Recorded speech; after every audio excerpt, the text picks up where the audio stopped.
Assalamualaikum warahmatullahi wabarakatuh. Perkenalkan, nama saya Ina Melia. Saya dari kelas IF22G dengan NIM 1293. Di sini saya akan menjelaskan mengenai Big Data Engineering praktikum terpadu Docker dan juga Apache Spark. Dimana di sini ada PPT dari dosen saya dengan persyaratan sistemnya itu ada softwarenya itu minimal Ubuntu Linux, ada Docker Engine dan juga Docker Compose. Dan untuk hardwarenya sendiri dia minimal di 8 GB dan direkomendasikan yaitu 16 GB dengan space kosongnya itu 10 GB. Lanjut saja kita ke langkah pertama, yaitu sebelum memulai kita perlu membuat struktur direktori proyek yang akan menampung semua data dan kode praktikum. Nah, struktur ini mengikuti best praktik data lake arsitektur dengan pemisahan layer yang jelas. Di sini saya sudah membuat foldernya di Big Data. Di sini ada data, work, dan juga Docker Compose. Kemudian kita membuat Docker Compose konfigurasi dulu di sini ya, di terminal kita klik sudo, kemudian copy paste aja Docker Compose up, lalu habis itu kita enter, kemudian masukkan password dan hasilnya seperti ini. Lalu lanjut kita akan menjalankan kontainernya. Kemudian dan untuk si kodenya ini kita masukkan di Visual Code. Nah, seperti ini. Ini udah saya copy, tinggal copy paste aja karena kodenya sudah ada. Lalu lanjut ke praktikum pertama. Praktikum pertama yaitu ada inisialisasi Spark Session, dimana kodenya ini dia harus digunakan di Jupyter, dimana konfigurasi ini membuat session dengan nama aplikasi yang jelas untuk memonitoring. Jika berhasil, kita akan membuat output versi Spark dan nama aplikasi. Spark Session ini yang akan digunakan untuk semua operasi selanjutnya dalam praktikum ini. Lalu kita buka saja kodenya.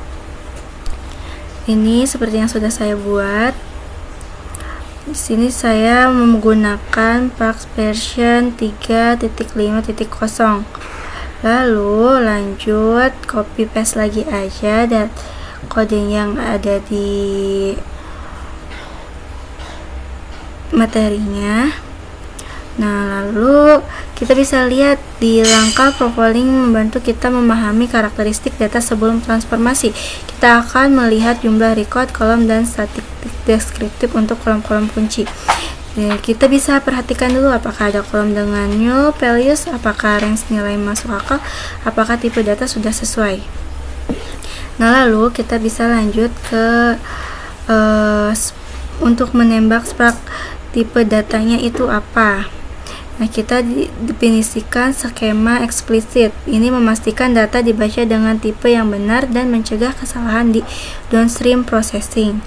Dengan skema eksplisit ini, kolom numerik ini bertipe integer dan long type, bukan string. Ini penting untuk operasi aspirasi dan filtering. Lalu lanjut ke langkah 5. Langkah 5 di sini seperti ini kodenya yang sudah saya running dan hasilnya seperti ini, ada summary, status, country, dan juga minimal dan maxnya. Lalu lanjut dimana mode override ini akan menimpa data yang sudah ada. Contohnya seperti ini. Nah, seperti ini. Lalu kita lanjut langkah untuk perbandingan ukuran file. Kita copy aja, lalu bisa dilihat di sini untuk perbandingannya. Udah saya running. Lalu lanjut ke praktikum kedua, di mana data quality dan mediation architecture. Langkah ini digunakan untuk menampung data yang tidak lolos validasi. Ini penting. Kenapa? Karena audit trail dan memungkinkan kita memperbaiki data tanpa kehilangan informasinya.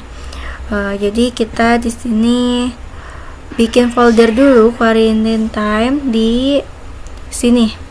Dia ada di data, dan juga kita bikin folder baru quarantine. Oke. Lalu lanjut. Di dalam notebook Spark kita akan membaca data bronze yang sudah dalam format Parquet dari praktikum sebelumnya. Nah, jadi lanjutannya seperti ini. Jadi waktu tulis Parquetnya itu 1,67 detik. Lanjut, pertemuan kedua ini definisi aturan data quality. Aturan validasinya sudah sesuai. Kita lanjut saja ke implementasi validasi. Kita lanjut di sini. Sudah saya running dengan hasil comparison rasionya 2,88. Lalu kita lanjut aja. Data buruk ditulis ke quarantine untuk investigasi, sementara data bersih ditulis ke silver layer dengan mode overwrite untuk memastikan idempotensi jalankan ulang tidak menghasilkan duplikat.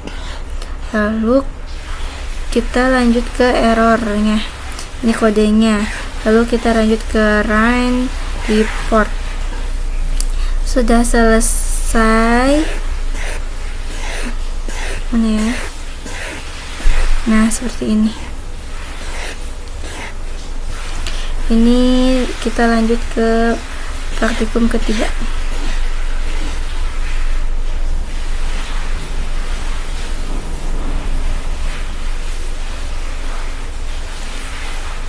Ada transformasi ke gold layer, di mana agresi ini menghitung total events dan total bytes per hari per negara dengan matriks penting untuk analisis traffic.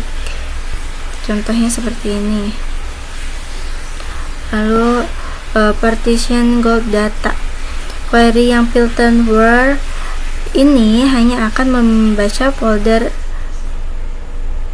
tahun, bulan, tanggal melewati partition lain, dan lalu deep learning. Nah, untuk kode terakhir yaitu Spark SQL memungkinkan kita query data frame menggunakan sintas SQL standar. Pertama, registrasi data frame sebagai temporary view, lalu dijalankan di query-nya. Nah, seperti ini kodenya, dan ini untuk hasil run-nya, di mana query ini menghasilkan ringkasan per negara dengan total events, total bytes, dan rata-rata events harian sempurna untuk dashboard eksekutif. Sekian penjelasan materi saya mengenai data engineering sesuai dengan panduan praktikum Docker dan Apache Spark yang diajarkan oleh dosen saya. Kurang lebihnya mohon dimaafkan. Dan untuk